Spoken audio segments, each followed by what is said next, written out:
So as I'm sitting and I've been watching the news and I'm watching what's going on in Ukraine, man, it's heartbreaking if you're connected to it at all, man, and you've seen any of the pictures at all. I am sure you have had the thought, how is it I can help? It's awful, man.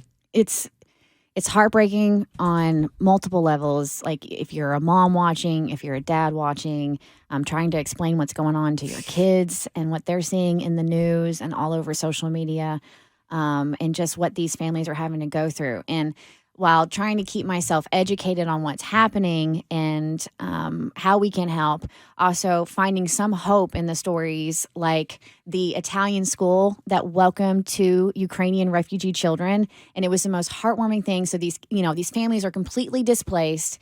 They left Ukraine. They have hardly anything. They're trying to find a place to live.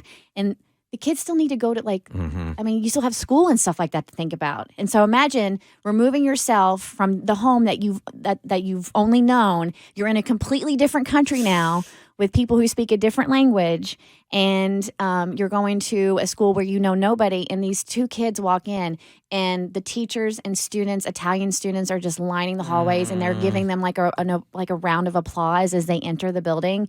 And it's like, you have to find stuff like that to hold on to while you watch the atrocities. And that is exactly what it is, the atrocities that are happening to Ukraine. Yours is a super sweet story. I happen to like the video more of the 86-year-old woman on the side of the road throwing jars of pickles at Russian tanks.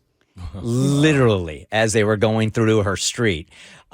She was just standing there and she couldn't take it anymore, and all she had were pickles. I was like, is that particularly insulting to be hit with a pickle? I was trying to figure out the insult too. All she had were jars of pickles. Yeah, right. So she's throwing them at the tanks, and she's like 86 years old. Amazing. So, everybody in that country is doing what they can to save their existence. That's the word that I've been looking for the last couple of days.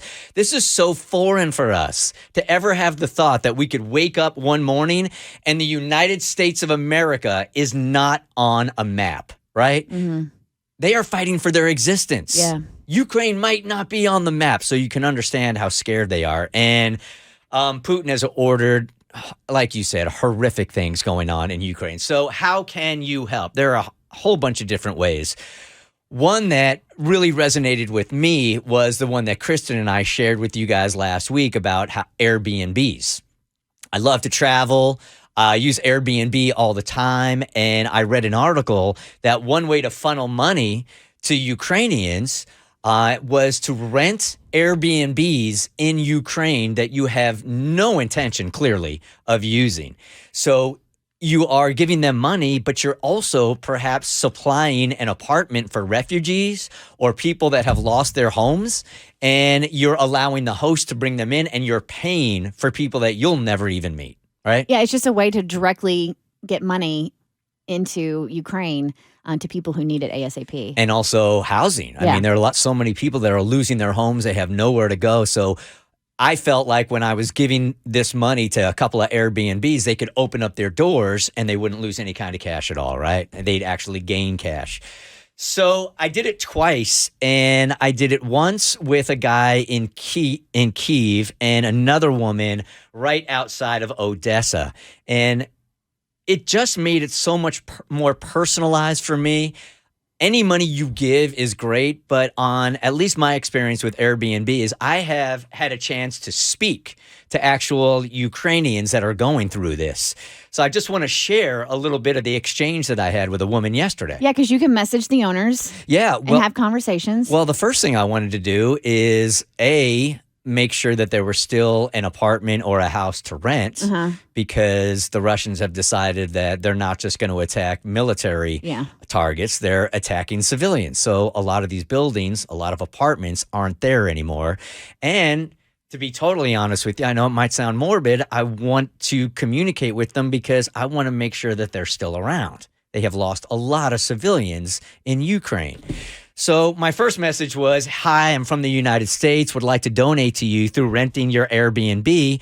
If you could use the money or use the apartment for any in the area that might be without a home right now. I'm looking for the hosts that can really use the money in this impossible situation Russia has put you in. Can you use the help? And a woman responded almost immediately to me. I don't know how to pronounce her name. It's Ksenia. Hello, Bert.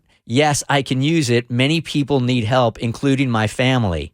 I stay here. So hard time now. Thank you for your help and support. And then we had a little bit of a back and forth, and I told her I did the show and asked her a little bit more about the situation, what she would want our audience, our fans, not fans, our family to know. And she wrote back, the most dangerous situation now is in Kyiv, Kharkiv. A lot of these I can't pronounce. So there are 3 different cities. Also, there's fierce fighting now going on in the Odessa region. Some cities temporary occupied with Russian flag. It's Kherson, Melitopol, and there's another one. In Endragor, one of the most dangerous fight is the biggest nuclear station in Europe. In occupied cities, there is complete lawlessness, a lot of murders. People are afraid to stay in those cities. People do not recognize Russian authority, and people of all ages make strikes on the streets and block roads in front of Russian tanks.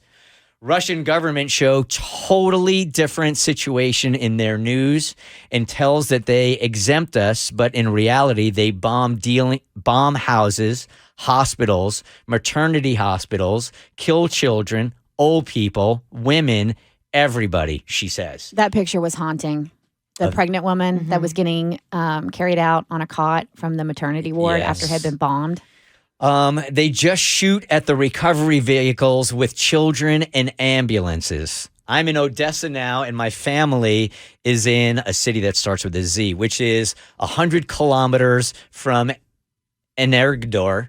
Today, early morning, my family woke up from 2 big explosions. Odessa is priority city. Yesterday, our army fixed 14 ships near Odessa, which came from Crimea. Today, early morning, our army destroyed 2 Russian fighter aircrafts, which fell down in the area. All Ukrainians are united now. They help each other and do everything to win this war and to finish this nightmare. You can imagine this playing out as you're watching it out of her apartment or out of her house. It's all playing out right in front of her, right? Bert, thank you so much for your interest and support in this difficult time. I would appreciate so much if you will tell your audience what is really going on now in Ukraine and how many people died already, small children, and how many cities destroyed. Because it's not only war in Ukraine. Russia will not stop on our country only and will go further into Europe, which a lot of people believe. So this is the way that I've been able to help, and it doesn't have to be expensive. It can be, there are some places on there that are $50 a night. There are others that are $100 a night. You can do a night. You can do 2 nights. You can do a week. And it does give you some back and forth, but it's a way to help out. And Airbnb also has a couple other ways you can help out. If you want to house refugees when they get to the United States in your Airbnb, they have that opportunity also. And it's all up on their website right now at Airbnb. The Bert Show.